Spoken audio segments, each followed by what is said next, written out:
Still like our new open. That's I right. love that. I haven't gotten used to it yet. It's kind of nice. I Hey, know. good morning. Welcome to 5 on Your Feet. I'm Ryan D. And I'm Sydney Stallworth. Thanks for joining us on Facebook, YouTube, on your phones this morning.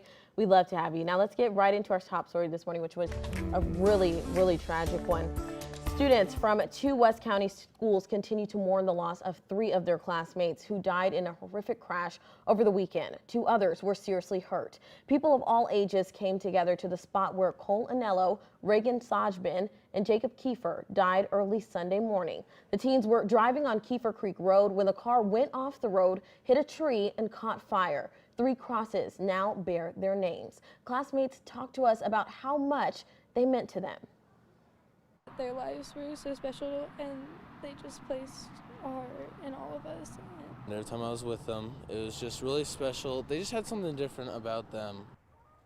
Just heartbreaking. At this time, the cause of the accident is still under investigation. 3 GoFundMe accounts have been set up to help the families pay for the funeral expenses. For more information, go to our website and click on the As Seen on TV tab. You can get some more information there. Now, in the wake of the crash, neighbors are hoping for change. They say speeding and wildlife make KIEFER Creek Road a dangerous stretch. There have been 29 accidents there since 2019, and this map shows you the small 2-lane road, and it gives access to many newer housing developments. St. Louis County Councilman Tim Fitch is among those calling for the road to be redone. He says, quote, "I think the best solution here would be to reconstruct and re-engineer these rural roads in St. Louis County, particularly in West County, where so many of these exist." Fitch hopes money from the new infrastructure bill could pay for updating the roads across St. Louis County. Now, this is just a tragic story, Ryan. I mean, obviously, we're still waiting for much more on the crash. Right. But when it comes to the roads, you know, we've seen similar issues up in St. Charles County, near Wentzville. They had older roads there. You have a population boom that moves into the area, and these roads that just aren't meant to handle that amount of traffic. So obviously 2 stories are following there. Obviously the tragedy, horrible stuff, and then what's going to be done if roads did play a part here, and what can be done to prevent further issues. Absolutely. Yeah. Okay. Well, it's a big issue in the St. Louis area. Crimes involving our cars, and right now local law enforcement discussing how to stop a surge in these crimes. Police from St. Louis City, County, and St. Charles County are holding a joint news conference that's happening right now. They want to raise awareness and highlight what's being done to stop car break-ins, vehicle thefts, and catalytic converter thefts. New legislation will be introduced in the county to prevent these types of crimes. Now, many people are concerned after car break-ins in downtown St. Louis at a parking garage. Leon King shared these pictures of his pickup truck. You can see the window is shattered there. It was parked in the Pine Street garage that's near 7th Street. He says a similar incident actually happened to his Mustang last month. So obviously not just in the city, but in the county, there were the Amazon workers at the different facilities, the packing facilities around the area that had dozens of cars broken into. I know some Fenton, St. Peter's, across the river in Sauget, we saw some more break-ins. So it's definitely a regional issue, and we'll see what can be done to try to prevent this. The St. Louis County prosecutor will be there. The St. Louis County prosecutor will be there. And Dan Eisen, by the way, the director of public safety, who used to be the chief of St. Louis, he says over the weekend 12 cars were broken into in downtown St. Louis, and 3 weapons were stolen. That's a lot of times when these break-ins, that's what they're looking for. They're looking for guns so they can, pass them off. High-value items. And I think you talked this morning about a little bit of the theft that's happening from these break-ins.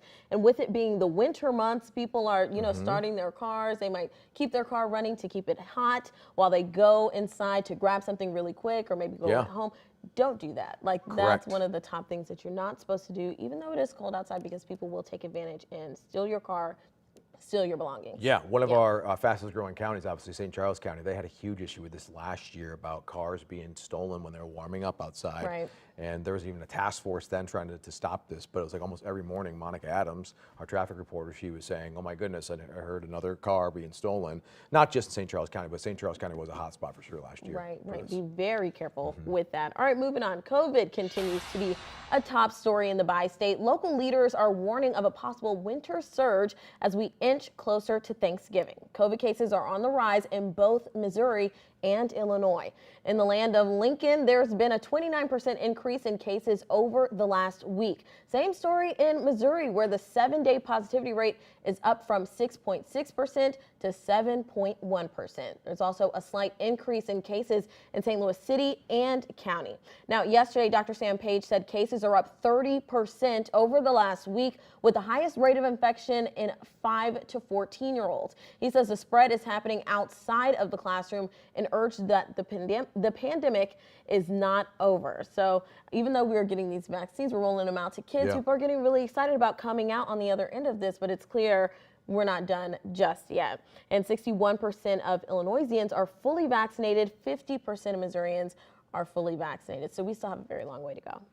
Well, and the kids are just getting vaccinated, so obviously they're not going to be fully vaccinated yet, Right. so it's going to take some time. But I know we always hear from doctors they fear once we get into the holidays that we'll see a surge. So hopefully that's not the case. Right, especially with celebrating inside and all that kind of stuff. We'll see what happens in the next couple months. Another big issue, the supply chain has become the term of 2021 and it's plagued our country for sure. Logistic experts and academics say you can't point to one reason for the supply chain chaos. It's been described as the perfect storm: higher demand, lulls in production due to the COVID shutdowns, labor shortages, we've been reading about those every single day, trade and tariff issues as well. They're all playing a part into the supply chain issue. The bottlenecks have driven up inflation. It's the highest spike in more than 30 years. The cost for just about everything is trending up. And, here's some NBC News stats here. Just in the past year, a gallon of milk jumped 28 cents. Ground beef up 66 cents a pound. Wow. Gas prices climbed more than $1, reaching levels we haven't seen since 2014. And used cars up 26%. So despite the bleak headlines, experts are impressed, though, with how businesses have responded to this challenge. They've worked their behinds off, and they've done a phenomenal job. In all honesty, I thought it would have been a lot worse in the supply chain once COVID hit. But given everything that's going on, I'm actually very optimistic of where we are moving. I think we'll have challenges for the next few months, maybe even for the next year. But maybe after that, huh? Maybe after that. Maybe. Okay, so coming up tomorrow morning on Today in St. Louis, we look at what the supply chain problems mean for holiday gifts. Will we really see empty shelves like that video shows there? We'll take you inside some local companies and why they actually feel confident that they'll be able to meet the demand. One thing they are seeing is the shopping season, the holiday shopping season is starting earlier because everybody's saying buy early so you're not out of gifts. That's right. So they said, hey, the panic that I usually have in mid-November, speaking as a store owner, mid-November, I had it in October.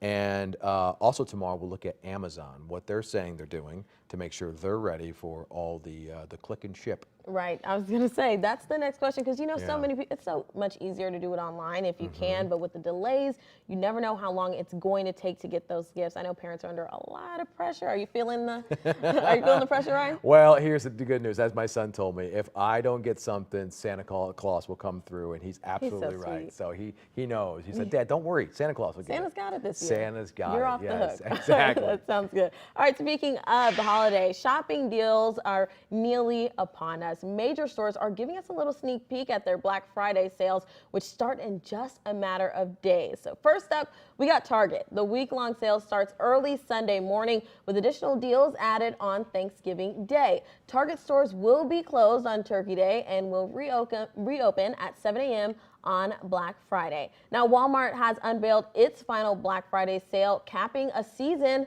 of holiday deals. These sales will be available for the entire week of Thanksgiving and Black Friday. It's going to start online on Monday at 6 p.m., but if you're a Walmart Plus customer, exclusive, you can start shopping 4 hours earlier than everyone else. Walmart will close its stores on Thanksgiving and reopen at 5 a.m. on Friday. I'm really curious to see how that goes with COVID and all this stuff. Will people still be coming out in droves for Black Friday? Yeah, Will still be, I love the idea that they are now closing on Thanksgiving. Me too. I think especially the workers, the ones that are out there trying to bridge all the gaps they're seeing. To have a day off and relax would be nice. Spend it with family. Yeah, That's for great. sure. Hats off. Hats off.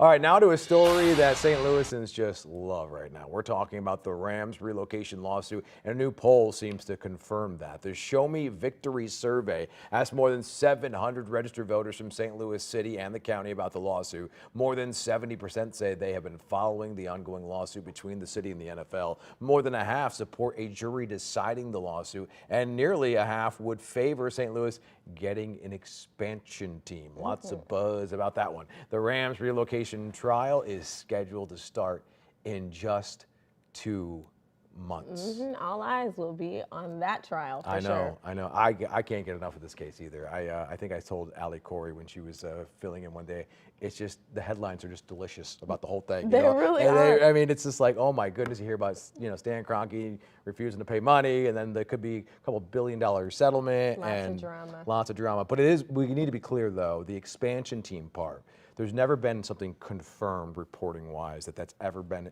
offered.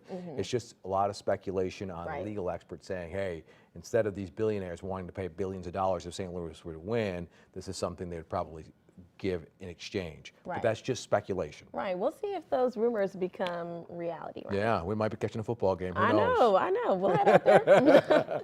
Okay, great news for lovers of the theater. Broadway is back, and the Fabulous Fox opens back up tonight for the first time since the pandemic shut down everything. That's right. Pretty Woman, the musical, is kicking off tonight. It's the first time the iconic show will be in the Lou, and it runs through November 28th. Adam Pascal, who plays businessman Edward Lewis, a character made famous by Richard Gere, of course, tells us that the iconic scenes we know and love, like the necklace box and the shopping spree, will be in the show, so don't worry. You'll need proof of vaccination or a negative COVID test to go. And I think, I've heard that little necklace box scene when, when she's reaching in and he just shuts it on her, that was improvised, and that's so cute. Yeah, it's one of my favorite little rom-coms. Well, now that the Fox is open, you need to go catch a show. The Fox is beautiful. It's just one of the gems in St. Louis. So Right, I've been outside of it. have you? Reporting from outside, and it is beautiful. If from you outside. think the outside's Yeah, nice, I know. you Let should me see in, the please. inside of the Fox Theater. It is great. All right, and speaking of shows, we got another one coming up that you might want to catch at the Fox. My name is Alexander Hamilton, and there's a million things I haven't done. But just you wait, just you wait. Just you wait. Oh my goodness. Single tickets for Hamilton go on sale in 2 weeks. The Broadway hit will be here in April and May, just without the original cast, but all the same fun. Single tickets go on sale November 29th, starting at $50. There's a limit of 8 tickets per order. Now, have you watched Hamilton? Have you seen it? I have not. I believe it was here once before. I believe so. And because I remember doing a story years ago on it, and I was going to go, but my wife was, very nice and gave my ticket to her mother Oh, instead. no. But it's okay. Dana. It's all right. Don't call her so out. Don't so call they her. went to go see. They went to go see Hamilton. I stayed So home. they had fun. Yeah, and you enjoyed it. So I have not seen it yet. Okay. Well, and it's on Disney Plus. I don't know if you guys have Disney it's Plus. not the same as live theater. I want to Yeah. see it live. Yeah. So maybe I'll go. If someone wants to buy one of the 8 tickets there, and I know. You guys can have another shot to get it right. She Maybe. said, actually, you can't go. exactly. All right. Well, things are looking great outside Yeah. today. I'm thinking a lot of people are going to maybe call in sick, have the day off, because the weather is perfect. Let's take a look at what the weather's looking like. Anthony? Hey there, thanks for joining us. Local weather time. Meteorologist Anthony Slaughter here with you. We've got a nice day on the way today. We'll see bright skies, temperatures climbing into the 70s this afternoon. But heads up, tomorrow we turn cloudy. A cold front moves through and showers develop tomorrow afternoon and evening. This front pushes through fairly quickly, so Thursday we're dry, but behind the system, cold air awaits us. We're back into the freeze by Thursday and Friday morning. 72 for the high today, 66 tomorrow, 20s and 30s for Thursday and Friday morning with 40s for highs.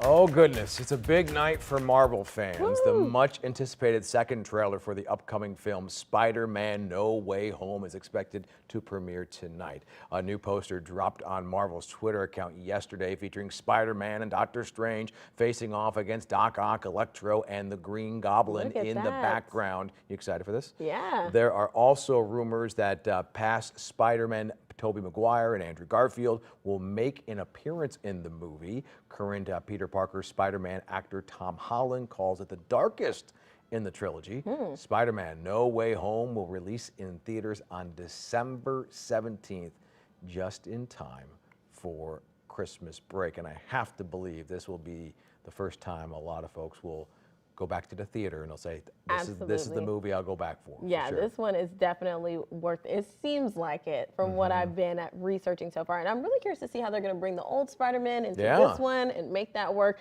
Now, the original trailer for this movie, by the way, was record-breaking in streams. I think it was like 355.5 million people watched that trailer in a day. In one day? In one day. The most watched movie trailer ever. And it shattered old records set by Avengers Endgame, of course, was the most watched trailer before that. You are excited about this film. I'm pretty passionate about it. Can you tell? I can. All right. Well, speaking of big movies, meanwhile, it's a magical day for Potterheads. 20 years ago today, the first Harry Potter movie hit theaters. The world of witchcraft and wizardry came to life on the big screen with Harry Potter and the Sorcerer's Stone. It kicked off one of the most successful movie franchises ever, earning $7.73 billion worldwide. Are you a Potterhead? I am not, but I've seen the first one. I just remember how long it was. It's pretty long. I took my younger cousin to go, and you know, he was probably 12, 13, so I said, hey, you know, I'll take you to a movie. And he picked this one, and I was like, okay, you know, and it's before the days of, you know, obviously getting on social media and seeing the trailers. And they're like, yeah, buckle in, it's 3 hours and some odd. Yeah, get comfortable. I'm like, wait, how long is this? They are long. Yeah, I'm a big fan, so I would be curious to see which house you'd be placed in. I already have my house and everything. I'm definitely a Potterhead. Boy, I tell you, some exciting movies for you I know, coming up. 20 years. Happy anniversary, Harry Potter. On that note, we're going to wrap it on up. All right, Ryan, today was fun. We'll see you tomorrow at the same time. Bye-bye.